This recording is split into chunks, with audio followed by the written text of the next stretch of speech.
দাবানলে পুড়ছে যুক্তরাষ্ট্রের ক্যালিফোর্নিয়ার অঙ্গরাজ্য লস অ্যাঞ্জেলস। প্রায় এক সপ্তাহ হতে চললেও দাবানলের গতি কমার লক্ষ্য নেই। শহরে ছড়িয়ে পড়া ভয়াবহ এই দাবানল নিয়ন্ত্রণে আনতে ছড়ানো হচ্ছে গোলাপি রঙের গুঁড়ো। কর্তৃপক্ষ জানিয়েছে, আগুন নিয়ন্ত্রণে লস অ্যাঞ্জেলসের হাজার হাজার গ্যালন গুঁড়ো ছিটানো হয়েছে। বার্তা সংস্থা এপি জানায়, গোলাপি রঙের উপাদানটির নাম ফসচেক। প্যারিমিটার নামের একটি কোম্পানি এটি বিক্রি করে। আগুন নিয়ন্ত্রণে 1963 সাল থেকে যুক্তরাষ্ট্রের ফসচেকের ব্যবহার হয়ে আসছে।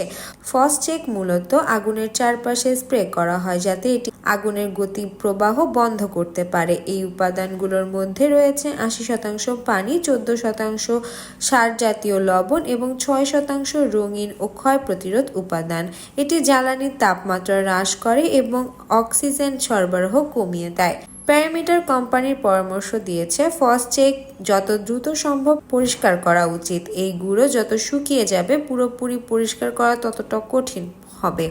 ছোট কোনো জায়গা থেকে গরম পানি ও অল্প ডিটারজেন্ট ব্যবহার করে এটি উঠিয়ে ফেলা যাবে। তবে ফসচেক ব্যবহার নিয়ে বিতর্ক রয়েছে। সমালোচকদের মতে এটা পরিবেশের জন্য ক্ষতিকর। এতে থাকা রাসায়নিক উপাদান কার্যকর নয়, জলাশয়ের মাছ মেরে ফেলতে পারে।